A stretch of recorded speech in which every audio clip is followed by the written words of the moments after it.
देखो 9th class में chapter number 2 revision class है, उसमें कुछ सवाल देखेंगे अपन 8 से 10 सवाल इंपॉर्टेंट सवाल है।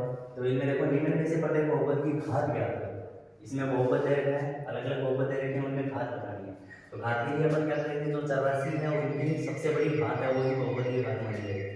ठीक है, तो यहाँ पर x की सबसे बड़ी घात 3 है, बहुपद की घात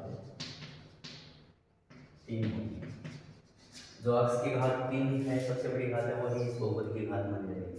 अब दूसरा दे रखा है इसमें 4 माइनस में वाई स्क्वायर, तो इसमें चरराशि है वो वाई स्क्वायर, तो वाई स्क्वायर है तो यहाँ पे घात है वो बहुपद की कितनी होगी, बड़ी से बड़ी घात 2, तो इसमें लिखेंगे बहुपद की घात बराबर 2।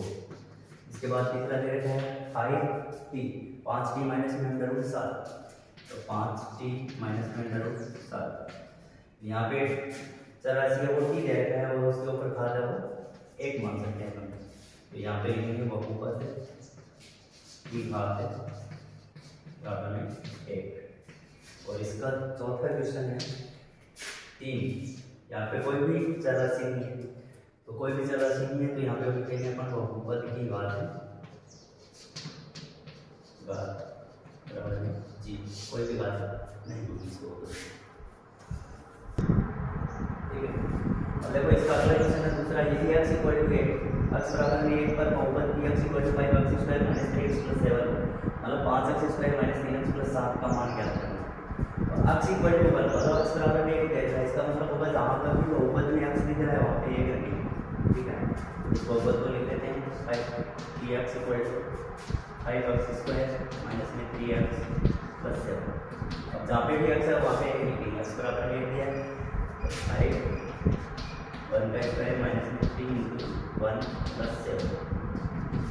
1 का स्क्वायर 1 होगा, 1 का 5 से मल्टीप्लाई 5 आएगा, माइनस में 3 का 1 से मल्टीप्लाई 1 आएगा, प्लस में 7।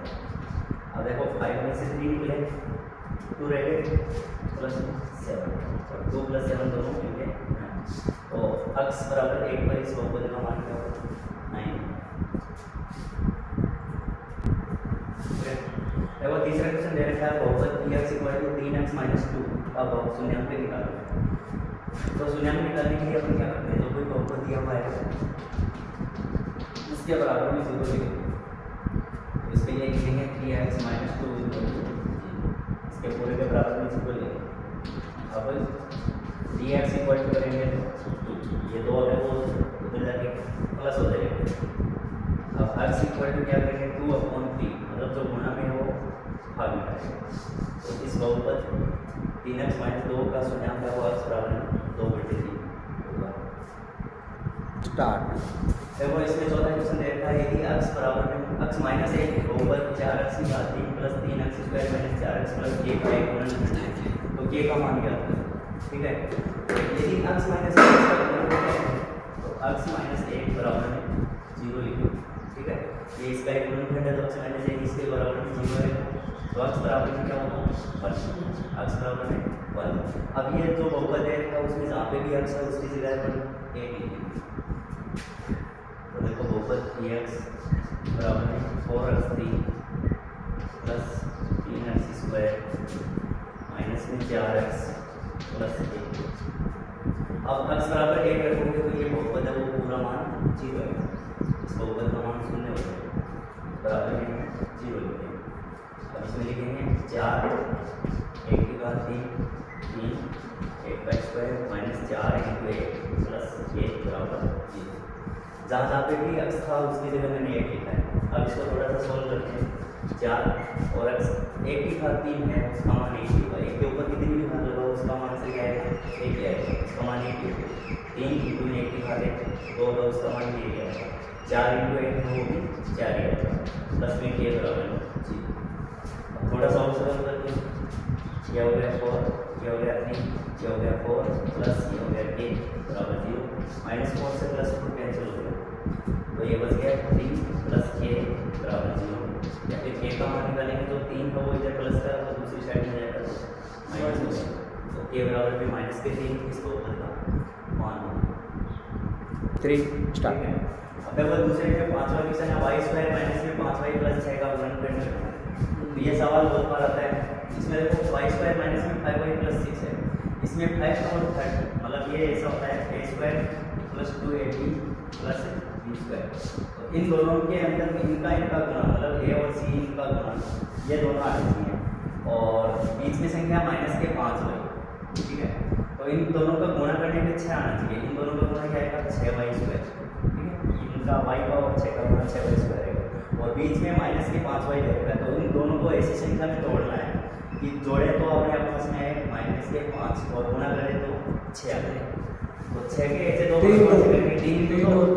इंटू 2 दोनों को गुणा करेंगे तो 6 आ जाएगा। दोनों के साथ y रहेगा 3y 2y स्क्वायर बन जाएगा और 3 और 2 ये दोनों माइनस के करेंगे। माइनस के 3 और माइनस के 2 दोनों को जोड़ेंगे तो कितना है माइनस के 5।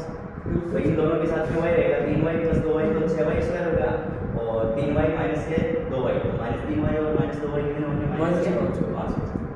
ऐसे इनको तो लिखेंगे इसको y स्क्वायर माइनस के 3y माइनस के 2y और प्लस के 6। अब ये 4 भाग हो गए, इसमें से फर्स्ट 2 में से और लास्ट के 2 में से अलग अलग कॉमन निकालेंगे। तो पहले दोनों में से कॉमन क्या है y। तो यहाँ पे y छोड़ दिए तो एक y बच गया, इसमें यहाँ पे बच गया 3 माइनस 2 कॉमन ले लो, कॉमन आ जाएगा 2 कॉमन ले लो, यहाँ से बच गया y माइनस और प्लस क्या होगा माइनस 2 का भाग 6 में कितने बन गया 3 बार। y माइनस कॉमन क्या y माइनस में 3 जो दोनों कोष्टक सेम है वो y माइनस 2 और यहाँ पे बचेगा y माइनस और माइनस y का मान 3 और 2 आ गया। ये हो गया इसका आंसर गुणनखंड करना y माइनस 2। देखो सातवां क्वेश्चन, ठीक है। ये दे रखा है 49a square plus 70ab plus में 25b स्क्वायर का गुणन करना है। तो इसमें ये फॉर्म दी हुई है अपने को a square plus 2ab plus में b स्क्वायर। तो इसका रूट हम लिखेंगे a प्लस में b का स्क्वायर मतलब a square plus 2ab plus b square. ये दिया हुआ है तो अपन ये वाला लिखेंगे और ये वाला दिया हुआ है तो इधर वाला। एक मिनट रोकिए जी, ठीक है। अब देखो ये 49a स्क्वायर प्लस में 70b प्लस में 25b स्क्वायर। तो इसमें ये लिखा हुआ है तो अपन इधर वाला लिखेंगे। थोड़ा सा इसको लिखते हैं। देखो 49 है, ये इसका स्क्वायर होता है 7 का, तो 7a का स्क्वायर ये आएगा वापस 7 का होगा 49 और a का a स्क्वायर प्लस में तो a का मान 7 आ गया इंटू में b प्लस में b स्क्वायर को 25b स्क्वायर है तो इसको 5b का स्क्वायर लिखेंगे। तो ये b आ गया आपके 5 का b। अब इसको लिखना है उधर वाले को a प्लस में b का होल स्क्वायर लिखना है। ये लिखा हुआ है तो a का मान आया अपने 7b और b का मान आया 5b इनका स्क्वायर। अब ये स्क्वायर रखेंगे तो भी अपना आंसर सही है और इसको यदि 2 बार लिखेंगे तो भी आंसर सही है 7a प्लस में 5b। इसको ऐसे लिखोगे तो भी सही है और उसके ऊपर स्क्वायर लिख के छोड़ोगे तो भी सही है। देखो 3a प्लस 4b घातीय में खंड का प्रसारित रूप लिखिए। ये अंदर रखा है हमने और जाती है इसी घातीय में खंड का प्रसारित रूप लिखना है। तो इसमें एक फॉर्मूला लगेगा a प्लस में b की घात 3 बराबर में होगा a की घात 3 प्लस b की घात 3 प्लस में 3a स्क्वायर b प्लस में 3a b स्क्वायर। ये फॉर्मूला लगाना है, ठीक है। तो इस प्रकार से इसको लिखना है। अब a का मान आपने 3 है और b का मान है वो 4b है। तो यहाँ पे a की जगह लिख दो 3a की घात 3 प्लस b की मान है 4b उसकी घात 3 प्लस में 3a स्क्वायर मतलब 3a का स्क्वायर में b का मान 4 है। फिर आगे वाले में 3 और a तो ये लिखेंगे 3a में b तो 4b का स्क्वायर। अब इसका थोड़ा सा सॉल्यूशन लिखेंगे, थोड़ा सॉल्यूशन लिखेंगे तो ये हो गया 3 का स्क्वायर 27 और घात a इसका मान 3 प्लस 4 का मान होगा 64, ठीक है 64 और b की घात 3 प्लस में 3 इसमें 3 का स्क्वायर होगा 9 तो 9a स्क्वायर प्लस 4b तो होना है प्लस में 3 इसमें 3a इसमें 4 का होगा 16b स्क्वायर। अब थोड़ा और सरल कर देते हैं इसको 27 a की घात 3 64 b की घात 3 प्लस ये सारा एक साथ में गुणा हो जाएगा, तो इसको लिखेंगे 9 के 27 27 हो गए 108 a स्क्वायर b प्लस इन सब का मल्टीप्लाई तो थोड़ा हिंदी में नो थोड़ा नियम 144 ये इसका आंसर हो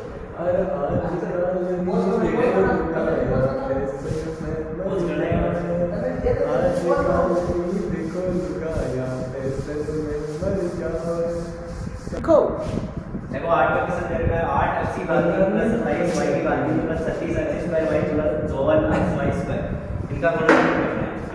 तो सबसे पहले इसको थोड़ा नॉर्मल रूप में लिखते हैं 8 ये किसका गुणनफल है 2 का 2 x उसकी घात 3 प्लस इसको लिखेंगे 3 y और उसकी घात 3 प्लस 36 को लिखना आपने 3 a स्क्वायर b तो 3 a का मान है 2x इसका स्क्वायर इनटू में b का मान है 3y प्लस इसको लिखेंगे 3 a स्क्वायर b 3 a का मान है 2x इनटू में b का मान b स्क्वायर का मान है 3y का स्क्वायर।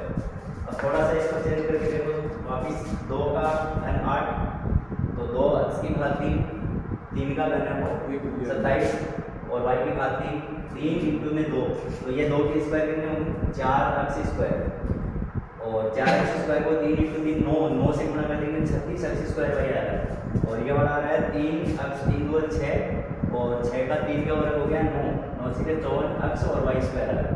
इसका मतलब इसको इस प्रकार से लिख सकते हैं। इसका फॉर्मूला ये है a प्लस में b इसकी घात 3 बराबर है a की घात 3 प्लस b की घात 3 प्लस में 3a स्क्वायर b प्लस में 3a b स्क्वायर। तो ये जो आगे वाला रूप है वो इसमें लिखा हुआ है ये सवाल में दिया गया है तो इसका आंसर करेंगे वो इधर बढ़ा जाएगा a प्लस में b की घात 3 है वो इसका आंसर आएगा। तो आप अपने पास में a का मान होना चाहिए a का मान है 2x प्लस b का मान कितना होना चाहिए 3y ये है वो b का मान। अब इसके ऊपर घात 3 है तो ये घात 3 लिख दो।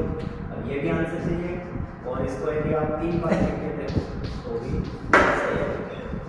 तो 2x plus 3 2x plus 3 y plus 3y इससे लिखोगे तो भी सही आएगा और थोड़ा आंसर लिखोगे तो भी राइट होगा। देखो नवा क्वेश्चन दिया है 27 x की घात 3 प्लस y की घात 3 प्लस z की घात 3 माइनस में 9xyz। तो ये है ना वो इस फॉर्मूले पे a की घात 3 प्लस b की घात 3 प्लस c की घात 3 माइनस में 3c। तो इसके लिए फॉर्मूला लिखेंगे अपन a plus b plus c cos a square plus b square plus c square minus ab minus bc minus c ये फॉर्मूला इसका लिखना है।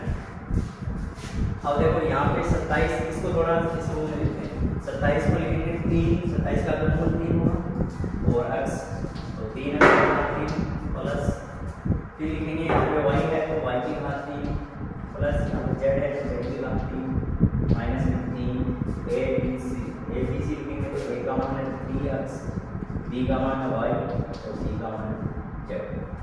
ये इसको होंगे। अब इसका ये सूत्र लगा देंगे तो इसमें ये रूप लिखना है आपको a plus b plus c a square plus b square plus c square minus ab minus bc और माइनस c।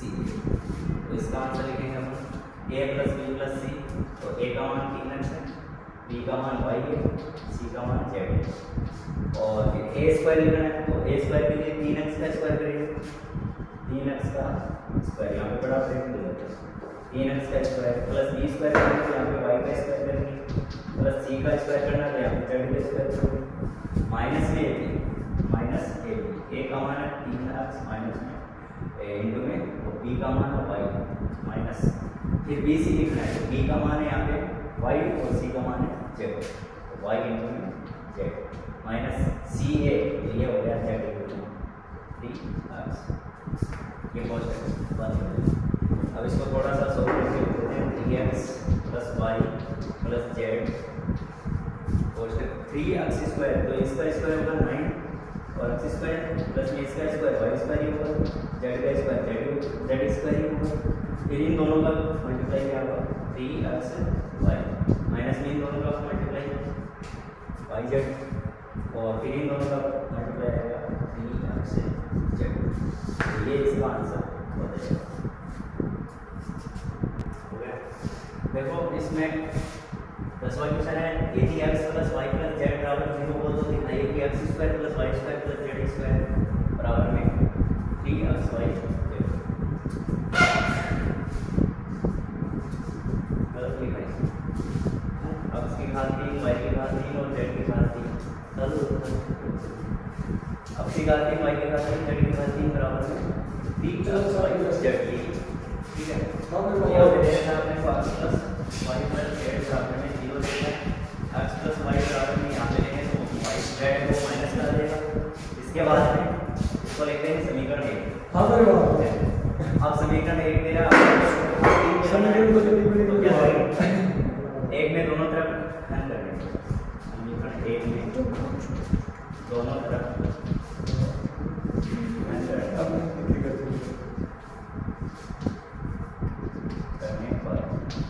इधर लिखेंगे x प्लस वाई उसकी घात 3 बराबर में इधर लिखेंगे माइनस में z और उसकी घात 3। ठीक है। अब x प्लस वाई की घात 3 इसमें भी फॉर्मूला लगा देंगे। x प्लस वाई उसकी घात 3 बराबर में इसमें लगेगा 1 की घात 3 प्लस b की घात 3 प्लस में 3 x प्लस वाई 1 की घात 3 प्लस b की घात 3 प्लस में 3 a प्लस में b। तो x की घात 3 प्लस y की घात 3 प्लस में 3xy x प्लस y क्या लगाएंगे? तो यहाँ पे लो x की घात 3 प्लस y की घात 3 प्लस में 3xy इंटू में x प्लस y बराबर में z की घात 3 अब माइनस में z की घात 3। अब समीकरण नंबर 1 से जो x प्लस y है यहाँ पे x प्लस वाई का मान दे रखा है माइनस के जेड। तो ये x प्लस वाई है उसकी जगह तो माइनस के जेड को रख देंगे। तो x की घात 3 प्लस y की घात 3 प्लस 3xy बाकी x प्लस वाई है उसकी जगह अपन माइनस का जेड लगाएंगे। यहाँ पे माइनस का जेड बराबर में माइनस के जेड की घात जेड। ठीक है। अब इसको थोड़ा और सॉल्व कर देंगे। x की घात 3 प्लस y की घात 3 ये तीनों मल्टीप्लाई होकर माइनस के 3xy जेड बन गया और बराबर में माइनस के जेड की घात 3। अब जो ये माइनस का 3xy जेड है उसको उधर लेंगे तो ये प्लस में आ जाएगा और जो माइनस का x की घात 3 है उसको इधर लेंगे। तो इसको लिखते हैं x की पावर 3 प्लस y की पावर 3। इसको अपन इधर लेके आएंगे तो z की घात 3 है वो प्लस में आ गया और ये प्लस जब ऊपर चला जाएगा तो वो प्लस में आ जाएगा। ये अपने को सिद्ध करना था। दिखाइए कि x 3 plus y 3 plus z 3 बराबर में 3xy z। ये सिद्ध होते हैं। LHS =